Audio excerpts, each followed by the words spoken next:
could you all please rise for the Right Honourable the Lord Mayor of Perth, Mr Basil Zemplis.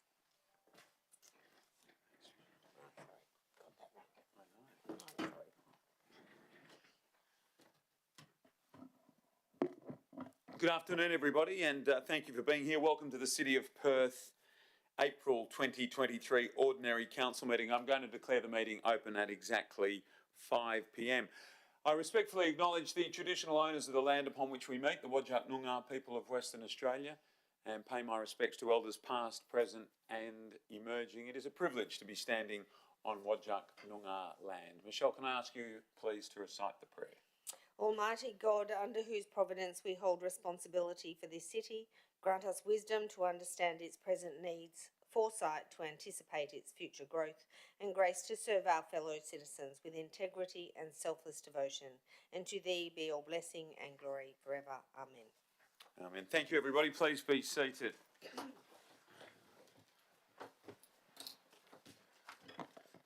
So we'll just first, as we always do, acknowledge that in accordance with Council Policy 1.4, this meeting is being live streamed and the recording will be made available on the City's website at the conclusion of this meeting.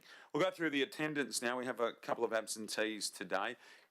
In attendance are the Deputy Lord Mayor Liam Gobbett, Councillor Sandy Angie, Councillor Clyde Bevan, Councillor Brent Fleeton, Councillor Rebecca Gordon and Councillor Catherine Leeser. In addition, I welcome officers, members of the public and any media in attendance, all watching online. Hello to you all, wherever you may be. So 3.1 is apologies and 3.2 leave of absence. Councillor Bain is an apology this evening, as is Councillor Coe. And no councillors are currently on an approved leave of absence. Item 3.3, and that is applications for leave of absence. And we have had one received from Councillor Fleeton for the period of May 2, 2023 to May 5, 2023. And I'll take this opportunity to ask if any elected members have an application for a leave of absence. Any additional applications? No? Okay, well, we'll move to item 4 on tonight's agenda, and that is Lord Mayoral announcements. Firstly, I want to take this opportunity to say what a great pleasure and privilege it was for the City of Perth to be able to host. Do we need that done? Okay, even though they're for Councillor Fleeton. Sorry, so my apologies. I've just skipped over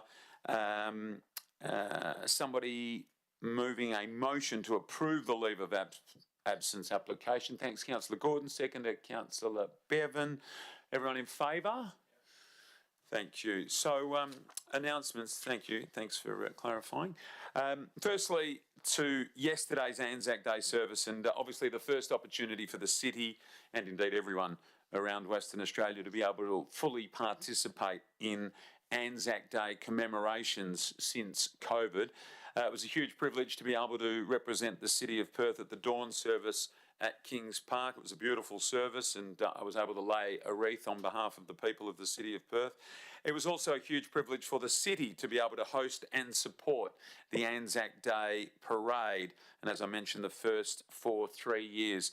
I was honoured to be able to sit alongside Premier Mark McGowan, Governor Chris Dawson and the other dignitaries to receive those who were in a very, very special march. To see the number of people, multi-generational, those marching for those who are no longer with us as a way to remember them, but also those returned servicemen and women and active servicemen and women, was a great credit to the RSL and to everybody involved. And I took the opportunity on behalf of the city to congratulate Duncan Anderson, who's the president of the RSL, Vince Connolly, who is the CEO, and I acknowledge the great work of our partners, and in particular the West Australian Police Force for their assistance in staging such a great parade. I want to thank in particular also CEO Michelle Reynolds, Deputy Lord Mayor Liam Gobbett and Councillors Fleeton, Angie, Leeser and Bevan, who supported me at various times during the day with their presence at either the dawn service, at the march or at the concert, which was later held at the concert hall. And I do thank everybody involved in the City of Perth administration who also facilitated this wonderful day And it was a reminder of how important it is that we mark Anzac Day in that most appropriate of fashion. So I'm very pleased that we're able to do that. I'd also like to take an opportunity to acknowledge that along with a number of other councillors, I was able to attend on Friday night the AT 238 Apartments on Adelaide Terrace opening. This is the opening of a Finbar apartment complex. And I just thought I might take a moment in the presence of Councillor Gordon, who was with us on the night, Councillor Fleeton, Councillor Leeser and Councillor Angie, along with the CEO. There was an opportunity for the Managing Director of Finbar, Darren Pateman, to address the crowd.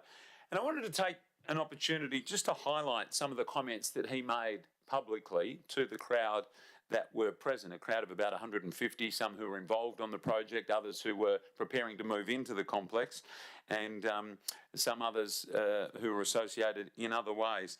He took the opportunity to thank the City of Perth, and he said the following: when it comes to medium and high density projects, it really is a competition for capital in WA, where there are several viable local government areas where you can achieve an acceptable return on investment.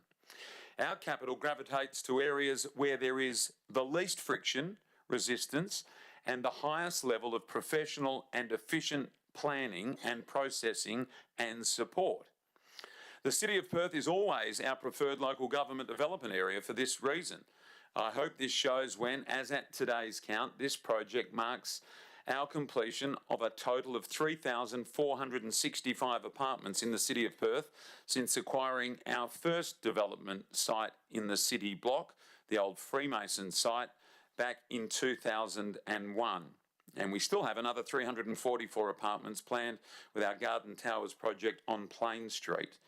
This is a testament to an experienced, professional and supportive relationship with an effective executive team and councillors that take the time to walk the beat, meet with local industry and business, and understand the drivers that encourages investment in their city. And I thank the councillors and officers here. And he then asked the CEO if she would relay their thanks to the executive team. But clearly I'm taking the opportunity to do that also. In quote now, by the way, this is me speaking. So to Dale Page, General Manager of sitting in the Community Development Chair, but Planning and Economic Development. I've already thanked our CEO and asked her to pass this on. But I think that's a high compliment from somebody who's in our community, and to hear those comments are most gratifying in relation to dealing with the city and being able to get things done. As we know, more people living in the city is a shared goal of all of ours, and to be able to facilitate the advancement of that concept is something that we have a crucial role to play in, and to hear that feedback is very gratifying. So again, Michelle, Dale, to all of your teams and to all of the administration who help earn us that sort of praise, thank you. And to my fellow councillors, as you heard from Darren, thank you for the role that you have played as well. This is very important and it's great to hear.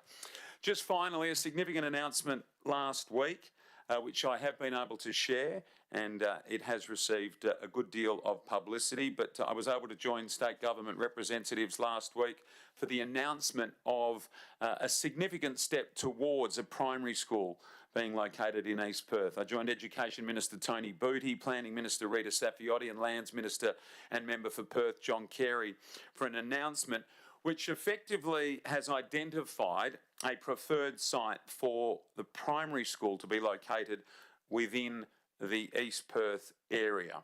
Now, everybody in this room knows that a primary school for the city is a high priority for our council, and it's something that we have been championing since our election, indeed in many cases before our election. It's very important that local families have a local primary school to be able to continue to enhance the livability of our city, but also add to the residential population. And I've been very pleased to be able to work with state government on behalf of the city to help deliver the next step towards this project of such significance. It's a partnership and we're working together to achieve this outcome. I do need to be clear that the state government have identified 2 of the 3 City of Perth car parks opposite Queen's Garden on Nelson Crescent near the Wacker as their preferred site for the primary school. And we would agree that the preferred site has great merit. It is, of course, on City of Perth owned land. And our commitment, my commitment to the ratepayers, is to ensure that this partnership unlocks the best possible outcome for the city. And that effectively has begun undertaking a thorough due diligence process, both ways, I've got to say, state government and the City of Perth, including detailed business cases for the proposed land transaction. In our case, a land transaction, and for the state government, the primary school itself, as well as a land transaction. And we have to make sure that this deal stacks up for the city, but we know it is high on the list of priorities for us and for community. So currently, the state government is proposing to take what initially they had indicated was about 50% of that total car park site, but on closer examination, it's a 2.6 hectare site. I think the actual proposal is 1.6 hectares of this site, those car park sites closest to Gloucester Park, to build the primary school, and leaving the remaining 1 hectare site, that's the car park lot closest to Plain Street, would be retained by the city under the proposal being put forward by the state government at the moment. But with the current Chevron Hilton Act rescinded. So that would effectively allow the city to explore our best possible opportunities for that land, for development of that land, for sale of that land. So that's as it stands today. That work is underway.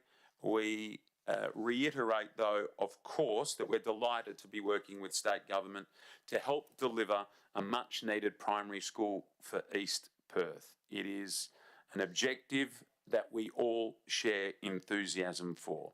And of course, again, it's our job on behalf of our ratepayers to get the best deal for the city. And that is something that I undertake on behalf of our council and city to ensure that we do. And I'll just take a moment to mention that at the same press announcement last week, Minister Safiotti took the chance to update on the Wacker aquatic facility. My fellow elected members will be well across the details of the Wacker aquatic facility as it has been through this chamber on a number of occasions. And the Minister last week outlined an extra $22 million contribution from state government towards the construction costs of the pool. Now, everyone in this chamber will recall the City of Perth Council previously agreed unanimously to a one-off $25 million outlay for the pool. And this has, my fellow councillors, proven to be a very prudent decision on behalf of our ratepayers. The construction costs for the Wacker pool are now up to $47 million. But because of the wise financial decisions taken in this chamber, following recommendations from our administration, the city's contribution is capped at $25 million. Sensible financial decisions for our ratepayers. That's exactly what we're here for. And that is proving to be a very prudent decision. Nonetheless, on the primary school, we continue to work our way forward, and we hope together with state government to be able to deliver a very positive outcome for our community. Let's go to item 5 now, and that is disclosures of interest. So, CEO, I'm going to ask you if there have been any interests disclosed. Thank you, Lord Mayor. The following interests have been disclosed. Councillor Sandy Angie has disclosed a financial interest in item 18.1 as Satterley Group is involved in Tamala Park, and her husband, Michael Angie, is a board member of the Satterley Group entity. Councillor Catherine Leeser has disclosed an impartiality interest in item 18.3 as Anthony Quay is a member of the Strata Community Association for which he is the president. Thanks, CEO. So, elected members, are there any disclosures from the floor tonight? No. Okay then, so let's move to item 6.1, that's public questions. And CEO, I believe we have a question received tonight.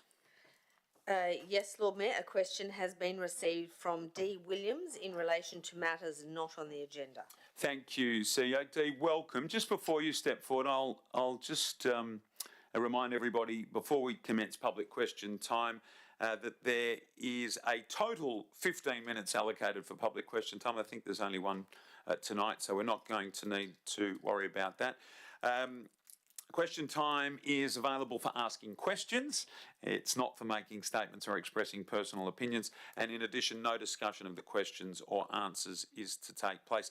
Dee, terrific to see you here tonight. If you'd be so good as to come forward and to read your name and address and then your question, please. Thank you. Hi, I'm Dee Williams, and do you want my personal address or my work address? Personal address, if you could. Okay, Unit 3, 28 Chewett Street, Yokine, 6060. Thank you very much. 5 minutes. Okay, cool. I probably won't need that long. I'm currently General Manager of Hurly Burley at 141 Barrack Street, Perth, and have been for 2 years now, running the store. It is a retail outlet that is has two bases. We have a warehouse and then we have the retail outlet. Over the last 2 years, the area around Barrack Street, we have a rear alleyway, plus we have the actual street itself, has become more and more violent. And the general rule of thumb was, when I first started, we would call City Watch when there was a problem. And they were great. We would call and would say someone was either being violent, had just stolen, we were just worried that something was about to happen, and they would act on that and say, we can see them in the cameras, we're sending the police down to that and the person, and then maybe I would go identify, make a statement with the police, or it could be a lesser thing where we felt unsafe at the time. And they would say, we're sending a ranger down to you and, we can help you out. So it was a really great service. But in the last year, apparently the situation's changed with the police, and the police have asked them not to act so much. So now my workers feel less safe. So when there's a problem, we call City Watch and we say, look, somebody's just stolen from us, or I feel unsafe, there's people screaming, there's gangs outside the front, I don't feel like it's safe for my workers to leave at the moment. And they're like, well, all we can do is watch. So it's my question to you, in brief, is just, can you either give them more powers, or can you, because just watching is not helping us, or can you take the budget from them and create another entity that can actually do something, because it's becoming so unsafe at that area of Barrack Street. And, a lot of the stores around us are shut because they had security guards, and they just can't afford to have security guards because people are shooting up and all kinds of crazy things are happening. So, yeah, it's just becoming very unsafe. Just hoping that we can do something. Dee, thank you. It's a question that we'd like to provide an answer for, and I'm going to ask the via you, CEO, to the General Manager to provide an answer to your question. Just before, can I ask, just for some clarity, are you finding this sort of antisocial behaviour, and you sort of alluded to it there, does it seem to involve substance abuse or? It can be young kids stealing, which has, always been a case, but there's a lot more drug taking and mental health issues over the last 12 months. And obviously there's homeless people along the street near us, but everyone's getting more violent. There's more people obviously on something like crack because they just look intense when they come in. And it's only gotten bad in the last year. Mm-hmm. And just now that we don't have that safety net to go, because we have City Watch's, we've always had City Watch's phone number behind the till. Yeah. And we call them straight away. I'm like, it's okay, they're coming to save us. And then now they can't come and no one's here to save us. And the police, one more point. Yeah. We do call the police, but often, as what happened recently, one of the girls were pushed and she called the police. She was on hold for 20 minutes and she's like, well, my shift is ending now. I've got to go. So we're not preventing crimes anymore because we're not catching them as they do it. And now they know they get away with it. Dee, we work very closely with WA Police, and that aspect of what you've had to say tonight, I'll make sure gets communicated and passed on. And one of the great achievements of this council is to have such a close working relationship with police, so that we are able to directly pass this information on, and that changes behaviours and activities and methodology. So thank you for bringing that to our attention, and thanks for being here tonight in person. I'd like to give you a specific answer now to the specific part of your question about City Watch and police, etc. So, CEO, with your okay to the General Manager. Thank you. Through you, Lord Mayor, and thank you for your question, Dee. Building on the response that the Lord Mayor already provided, we're quite fortunate actually to be the only local government surveillance centre that's staffed by both city surveillance officers and the police. And this joint approach allows for information to be shared direct to the Safe City Rangers and police officers to increase or enhance our response times. So that surveillance centre has access to over 700 cameras. Notwithstanding this, though, Safe City Rangers and City Watch officers just don't have the same powers as police, and we can't give them those powers. It's really the police that are responsible for responding to welfare concerns and for incidents of a criminal nature, and that includes violence, threatening behaviour or theft. We recommend that response or requests to police are made directly to them for general attendance or 000 in an emergency. And essentially that's because their state assistance centre is equipped to deal with high volumes of calls. They've got the right people on the end of the line and they're able to vet to provide the appropriate response. The city can't report theft on behalf of property owners, and going straight to the police allows for the right information to be obtained from the person making the complaint as quickly as possible. So when a request for police is made within the city via 131444 or 000, the information is received by the police themselves at City Watch, and the surveillance officers use our cameras to monitor the location so that police can direct their resources straight to the point. The CCTV footage also assists with resourcing and coordinating response to emergency situations, identifying and tracking suspects or persons at risk, progressing investigations, and providing evidentiary value for court proceedings where required. So already this year, City Watch has assisted police with over 500 investigations, and they're continuously monitoring activity in the public realm and letting police know or city services to matters requiring attention. So in response to your question, although they don't have powers themselves, they work really closely with the police to enable the police to do their job as quickly as possible. Other issues relating to breaches of our local laws like littering and obstructing of thoroughfares, parking and permit violations should be directed to the city for attendance of the Safe City Rangers or the parking services or our waste and cleaning. Thanks to the General Manager. Dee, I'll just end by saying that you've ensured that this strip of Barrack Street is further in our consciousness. It already has been, but you've highlighted some specifics that we will take away, and I'll give a commitment on behalf of the councillors that we will come back to you with some additional information, perhaps an outline of how methodology might be able to further be improved. In the end, we want a safe city for everybody, and that's a commitment of ours to everybody in our community.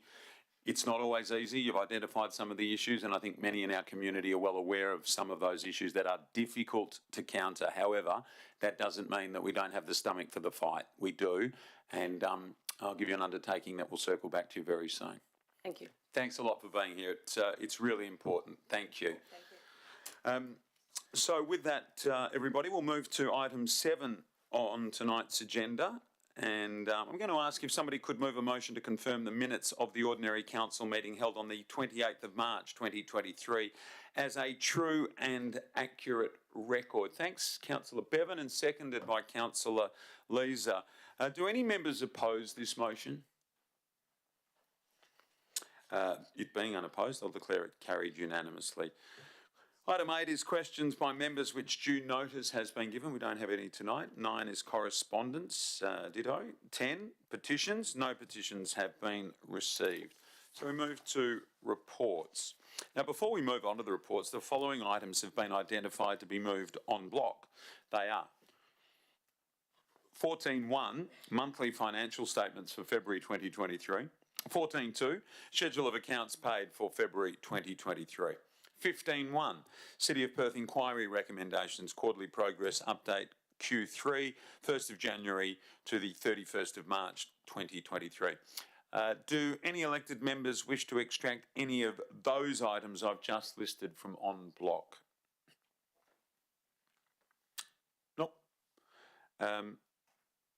So the recommendations of those items, do we need to move that in a second? We do. So could I get a... I will now move a motion that those items be dealt with en bloc. A seconder, please. Thanks, Councillor Fleeton. Any members oppose? So being unopposed, I'll declare it carried unanimously. And now those recommendations have been passed en bloc in accordance with clause 9.2 of the City of Perth Standing Orders Local Law 2009, and the officer and or committee recommendations have been adopted by Council. So we now move on to reports which have been extracted for debate. The first of those, under item 11, Planning and Economic Development Alliance reports, is 11.1, the City of Perth Public Toilet Plan for 2022-2032. Would anybody like to move the officer's recommendation? Thank you, Councillor Leeser. A seconder? Thank you, Councillor Gordon. Councillor Leeser. Councillor Gordon. I'll reserve my right to speak. Thank you, Councillor Gordon. Is there anyone else who wishes to speak for or against? Just a few comments against, Lord Mayor. So just in our answers from last week, I'm a bit lost as to some of the rationale here. On one hand, we needed to do a review which knocked down certain recommendations from last year, the last time it was done. Then recommendations in the plan needed to be holistically changed. So I'm just confused as to the utility of a plan that spans 10 years but only has a 4-year sort of infrastructure recommendation. I don't agree with some of the rankings. I don't understand why the park in the Crawley area has been knocked back so far. The idea to put a toilet along Mounts Bay Road, to me, doesn't make any sense. Yet the rationale from the city is it was a recommendation in the previous plan. I just think this is so far out in the timeline where we've still got so much to catch up on. So I just think in terms of how much money we're putting to use here, how long it takes the city to build one toilet in the middle of the city, I think we should take a smaller chunk and actually finish projects that we say we would, that are still outstanding from 2016 or 17. Forget about a 10-year plan for toilets, and let's just concentrate on things we actually can achieve. Thank you, Councillor Fleeton. Anyone else who wishes to speak for or against? Councillor Gordon, this would be your last opportunity, I believe. I will take a quick opportunity to say that I do also have concerns about the plan. I second it to get it up for discussion, for debate. I do have concerns about what is in there and what is not in there. And I know that sometimes the administration can take these plans and run with them and use them as the target. And next thing we know, we're approving a tender to put a toilet on Mounts Bay Road. So Councillor Fleeton has convinced me to vote against. Thank you, Councillor Gordon. Councillor Leeser. Thanks, Lord Mayor. Just to say that I don't want any delays of delivery of new toilets, so I think we should approve the plan and then get on with the work. Thank you, That's why I'm Councillor voting for it. Leeser. Thank So you. we'll now put this to the vote. All those in favour?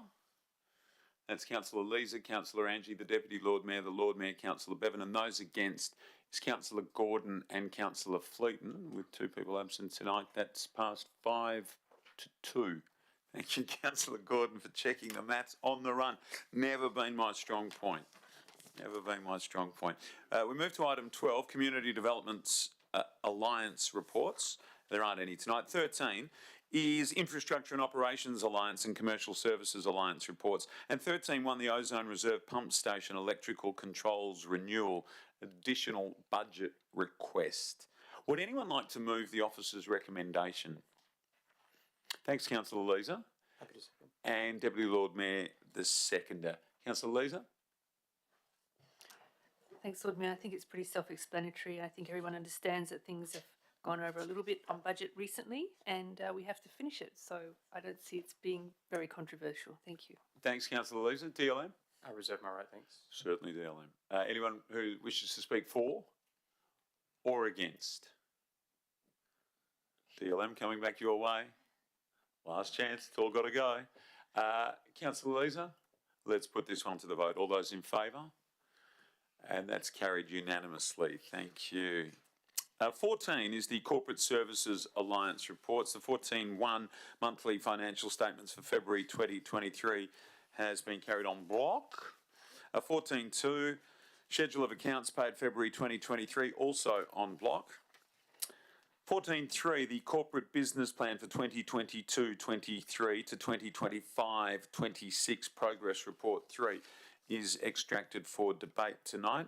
Is there somebody who might like to move the officer's recommendation? Thanks, Councillor Gordon. And a seconder, Councillor Fleeton. Councillor Gordon. Just to say, I extracted it for debate because I had a question, but that's been satisfactorily answered, so I'm happy to move it. Thanks, Councillor Gordon. Councillor Fleeton? Anyone else wish to speak for or against? Okay, closing offer. Councillor Fleeton? It's good, isn't it? Yeah, thank you. Yeah. Councillor Gordon, nothing further? We'll put this one to the vote. All those in favour?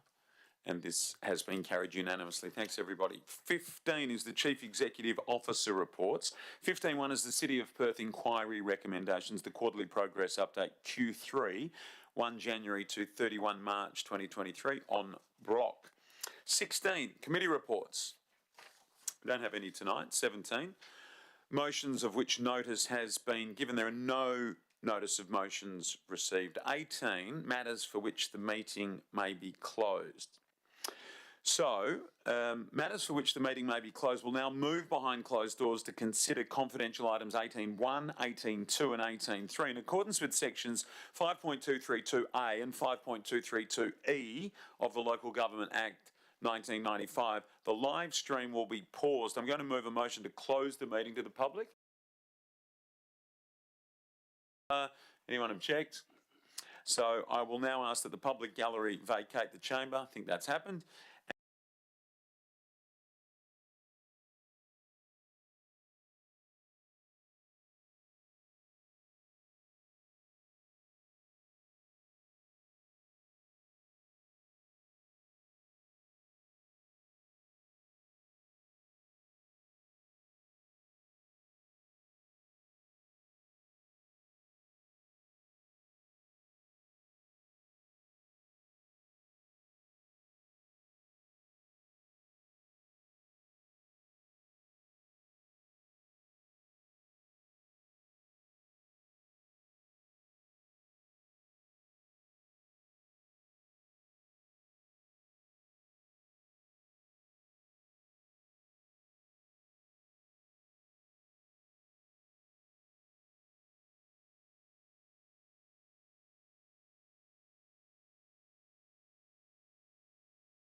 What do I need to do now? Okay, do I need to do it now? Right. Well, I could read aloud that the resolutions passed behind closed doors for items 18.1, 18.2 and 18.3. Yeah, they're there. All right, urgent business. No items have been consented to being raised in accordance with clause 4.14 of the City of Perth Standing Orders local law. So, that being the case, at the remarkably early time of 5:50 p.m, with no further business, I'm going to declare the ordinary council meeting closed, and thank you all very much for your attendance and participation. Thank you, everybody. Honourable the Lord Mayor of Perth, Mr Basil Zemplis.